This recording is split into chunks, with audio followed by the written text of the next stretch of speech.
Midnight in the Garden of Good and Evil is a book whose main character was my brother. And so it's a book whose story I'm familiar with. Why was it written about him? I think because Jim was such an amazing person. If you met him, you would never forget him. He was electric. When he entered a room, you knew that he was there. He was good-looking, bright, well-read, and very social. And he enjoyed people. I have many stories that I could tell about people who come in now who are adults, and they say, oh, when I was a child, I came with my dad. He did some work for your brother, and Jim played the organ for me, the pipe organ, in the ballroom when he found out I liked music, that sort of thing. So Jim really related beautifully to people. The book has had a huge impact on Savannah, and it's had a great impact on my family. And I would simply start by saying that it should have been marketed as fiction and was not. And I actually had a conversation with the author before it was published, and his comment was that Random House was trying to decide whether to market it as fiction or nonfiction. And I do remember quite clearly that he said they chose nonfiction because it would be easier for it to get on the best-selling list and stay there. And certainly it was on the list for a very long time. Why do you consider it a fictional book? Why do I? Because there is so much fiction in there. You know, people read a book that is marketed as nonfiction, and they believe that everything in there is accurate. And that certainly isn't true about this particular book. Are there certain sections in there that you consider blatant fictional aspects, and what are they? No, I certainly couldn't focus or wouldn't dare to focus on sections, but simply to say that there is a great deal of fiction in there. Interestingly enough, my brother signed a contract with Barrett, agreeing to cooperate with the book because Jim wanted his story told accurately.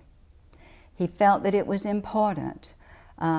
He had been through a lot to clear his name, and clearing his name was crucial to him.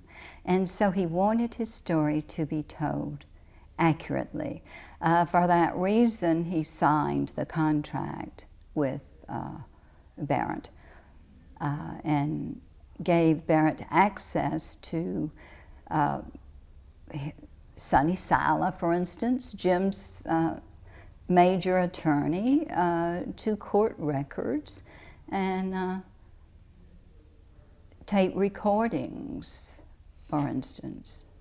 What's the connection between the author and your brother? How did he decide on having this author chosen to write the book, and what was the connection? Now, no one chose him to write the book. Jim wanted his story told, and he had met Barrett one time only, and then Barrett approached him about doing the book. So that's how that came about. Did you make any contributions to the book? Were you interviewed? Let me go back in time and think. If you ask me about the movie, that's an easy question about the movie. But about the book, I would say that I didn't have any impact on the book. What did you find the most frustrating about the book? What's inside the book?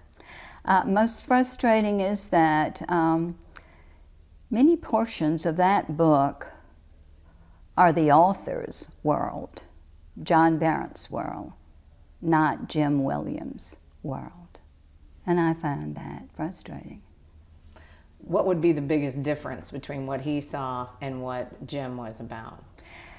Well, I'm not looking at differences in the two individuals, for instance, though they are very, very different as individuals. One thing that I found very frustrating about the book is the fact that the author chose to present a very serious story, my brother's story, very serious. And he chose to present that intersposed with these trivial sort of social vignettes. And I always found that interesting. But you know, I think that's one reason the book was successful. It's easy to read. Barrett is a magazine writer, and certainly was when he wrote the book.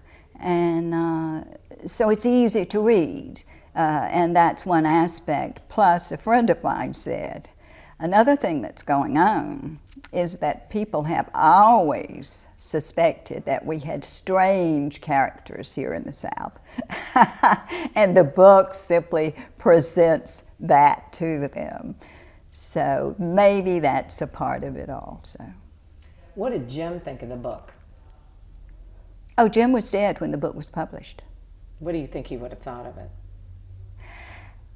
My comment is that the book would have been very different had Jim Williams been alive when it was published. Why is that? Because much of it was not Jim's world. What impact has the book had on your family? Well, certainly it's difficult to hear people who have picked up fictionalized aspects from the book and who present those as reality. And so that's very difficult. We still deal with that here. Another impact simply is the attention that my home, for instance, receives as a result of the book. We've loved and lived in this house for over 40 years. We feel at home here. My children are at home here.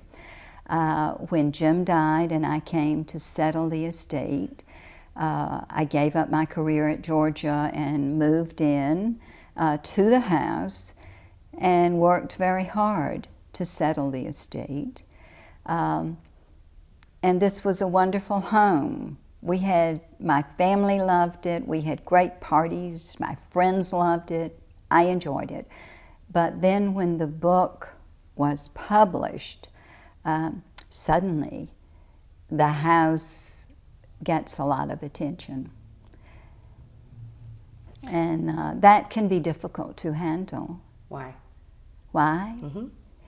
Give it a thought, Debbie. How would you feel if you had people around your house all the time? I didn't open the house as a museum for, I think, more than 6 years because I genuinely believed that I could retain my privacy, and that I was mistaken about that. I could not. And so when I realized that I could not, and that guides were telling stories that were not accurate, immediately I turned the corner. You know, when that happens to you, I turned that corner and I said, I'm inviting people in. I want them to see Jim's house. I want them to see how beautiful it is and how remarkable his collection is. Also, I want people to hear Jim's story, and they do. Our docents love this house. They love Jim's history. They enjoy telling people about it.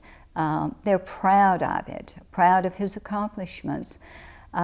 He is credited with saving over 70 houses in Savannah and the Low Country. Yes, over 70. I have a list. And some of those he restored completely.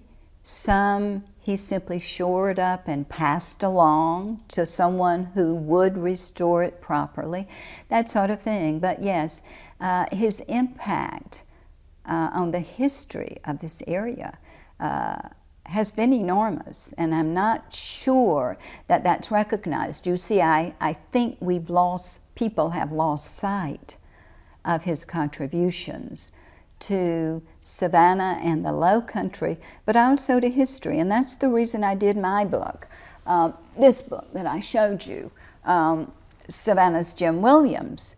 And I put that together using Jim's essays on houses that had an impact on him, starting with when he was about 15 and a house in the central part of Georgia. And he always was very sensitive to old houses, had a great feel for them. He understood them.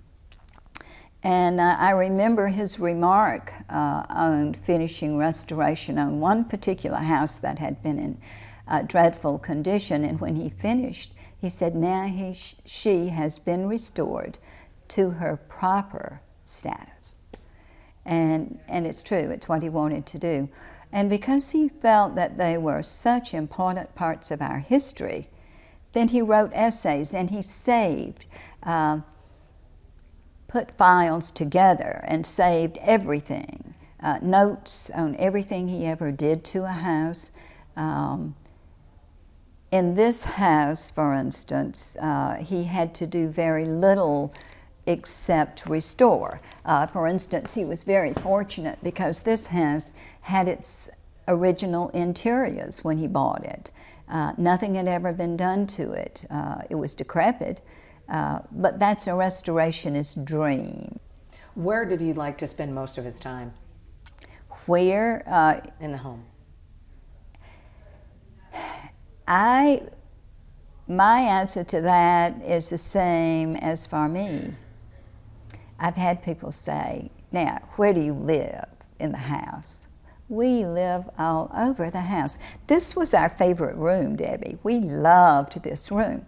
Even when my children were young, very young, we sat in here. We talked, we had drinks in here, we listened to music.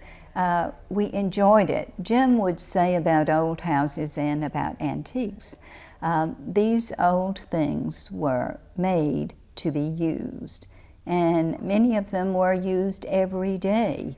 You simply have to use them with care and recognize what they are.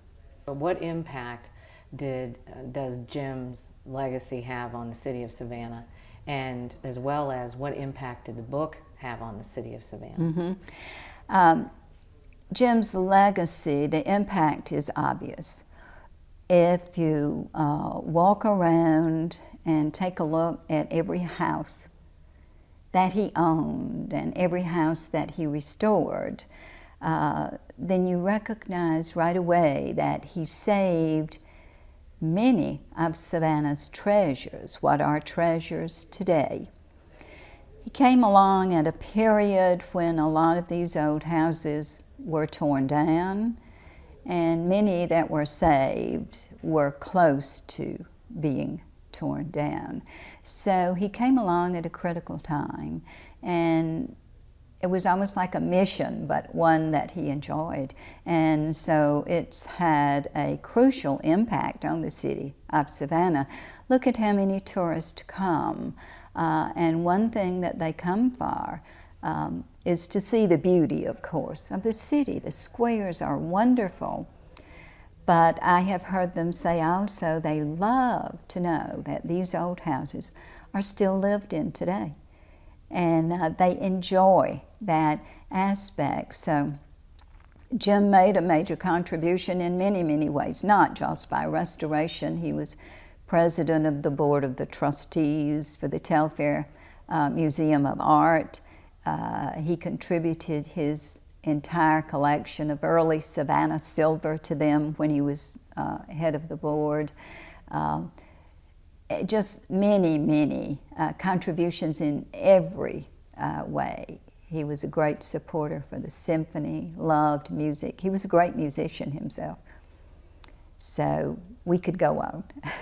What impact does the book have on the city of Savannah? Okay, huge, right? I mean, anyone who comes into the city knows that it certainly has had a huge impact on the city. Financially, I suppose, would be one of the major ways, but certainly it's had a major impact. Now, does the estate or the family receive monies from the book as well? Yes. And how's that work? Jim signed a contract with Barrett, and so the estate receives royalties as a result of that. And an interesting aspect, I can't resist telling you this, what has been most fun for me as far as that is concerned is the filming. So when Midnight was filmed, it was so much fun. Eastwood came to see first if I would allow them to film in the house. And he is, I don't know whether you've met him or not, a lovely, gracious, wonderful man. And so we had a nice talk about filming in the house, and it seemed that I could follow through. And then I got cold feet. I just really got frightened. I thought, I just don't think I can do this. So I called him and I said, I can't do it. You can film around the house, you can film the facade, you can film in the garden, you can film in the veranda, but I just don't think I can let you film the house. And he came the next day and said, what do I need to do? What a man. He really is not just talented, but also sensitive. So we discussed, what I saw as difficulties. He faced every one of those and resolved them for me satisfactorily. I wanted Fine Arts Express to come and move my antiques out, et cetera, et cetera. And he addressed every one of those concerns that I had. So the filming was fun. It was really fun. Kevin Spacey, as we all know, not just talented, but funny, funny, funny. Just a great guy. And he really wanted to get Jim's character down. I took him in Jim's Jaguar out to Indian Bluff, Jim's place down on the water. I was showing him photographs, though I must say that people around already had photographs that had been sold to Hollywood. So when I brought my photographs out, immediately Spacey said, yes, I've seen these, but he said, here's one, and it showed Jim. Showed the crown of his head. The photographer had been up on the steps, and he said, look, you can see how his hair grows. Spacey really is that much of a perfectionist as far as his work is concerned. What did you think of the movie? Do you think it portrayed him accurately? The movie just sort of got lost with footage. And so, there are certainly changes that could have been made with the movie. But I will say this, that I know that Spacey and Eastwood both wanted to portray Jim as accurately as they could. For instance, Spacey wanted to make sure that there was a shot of Jim working in the basement, because Jim loved restoring, and he would sometimes, for fun, at the close of a work day, just go down and restore antiques. And so Spacey wanted to make sure that there were some scenes. I think they didn't wind up, I think they wound up on the cutting room floor, didn't wind up in the movie. But he wanted to make sure that Jim was portrayed accurately. When visitors come to visit here, what misconceptions do they come in here with that you try to make sure that they walk away knowing that those are true or not true? Well, you know, I don't know that I can point to misconceptions.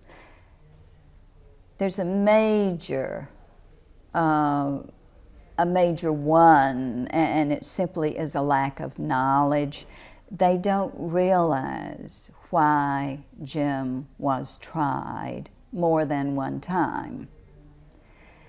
And that is something that we don't address unless we need to, of course. But he couldn't get a fair trial in Savannah. And as soon as he got a change of venue and the trial was moved to Augusta, he was acquitted immediately. Why couldn't he get a fair trial in Savannah? There are many reasons, and you need to read my book, Debbie, because I've got quotes from attorneys and citizens and other people about the reason for that. The book that I have written about Jim's trials, I always think of justice when I think. I call the working title for it is While Justice Slept. And that is exactly what you would put on such a book, the cover of such a book. So I certainly can't use that concept. But my notion, and I've always been very open about the fact that that was the working title for my book.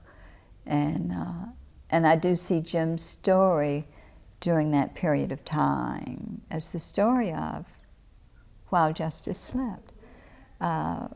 Many people have experienced this with our legal system. It just doesn't always work right, and sometimes it doesn't work at all. I began, after Jim's experience, to collect stories of people who had been incarcerated wrongly, some for 20 years or so, and it's easy to find those stories, unfortunately. The DA allowed 2 policemen to lie on the stand for the first trial. And that's the reason it was thrown out. Then the DA gave a demonstration with a firearm for one of the trials after defense had closed and had no opportunity to rebut that. So that's another thing, another trial. The third trial was a hung jury. And so finally, Sonny got a change of venue after that. We went to Augusta, and the news media went over and interviewed people in Augusta, and they said, we don't know who Jim Williams is, and we don't care. We don't know anything about him. It was not a big deal. That's what we needed. Sonny said, it's a new ball game. Those people don't know him. They don't care about him. All they need is to hear the evidence. And so that's what happened in Augusta.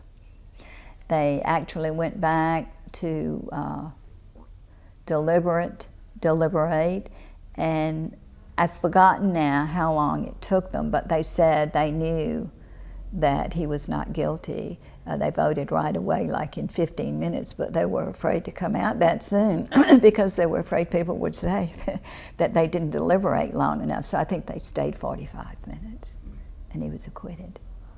How long after the trial did Jim live? 6 months. What did he die of? Heart attack, major heart attack, major. And how long after the his death did the book come out? 4 years. 4 years. Barrett contacted Jim when Jim was in jail, and I said, James, don't talk to him. Jim knew that he was going home. He had already, his trial conviction had been thrown out, and he was coming home. We knew, like 5 days later, he's going to come home. And Barrett, and I have all of these notes, Jim's notes, and I have those in my book. But Barrett called him and said he wanted to write a story and even wanted to draw up the contract. And I said, Jim, wait until you get home on your own home territory. Settle down and do it. And he was pushed into it, like 4 days before he came home. What are your future plans for moving the Mercer Williams house forward? A word that I've always used in conjunction with my plans, and many of my plans, is the word evolve. Certainly I made definite plans for many things, like getting a PhD and being on the faculty of a university. I always wanted to do that. Those were aims, and I planned for that. But on the other hand, you can't know what's going to happen. Jim's death happened so suddenly. And so I was the only member of our family who at that point could come down and live in the house and settle the estate. My mother was older and my children were in college. And you can't know that. And so I think you have to be receptive to change. And you have to see how it evolves. And so I made the decision, of course, to open the house as a museum. Took some planning, but I did it quickly. And in fact, I said to my older daughter, I'm going to open it for Tour of Homes that year. I'm going to have it open by Tour of Homes. Oh, Mom, she said, you can't do that. That's coming very soon. It was open. So I think you can plan and you can work to achieve goals, but I do think there are always some things that come along that you must just wait and see. And when you encounter them, you just see how it evolves. How do I do this? What do I do next? So I don't know. Certainly, I think I own a second house here on the water, and enjoy that. My grandchildren enjoy that. But I am thinking that I'm probably going to buy a place in New York too, because most of my family now is there. Both my grandchildren, my son-in-law, and one of my daughters. And I like New York, so I would like to spend some more time there. Dr. Kingery, thank you so much for your time. Thank you for your interest. I always appreciate being able to tell Jim's story accurately because I think it's a fascinating story. Thank you both for coming.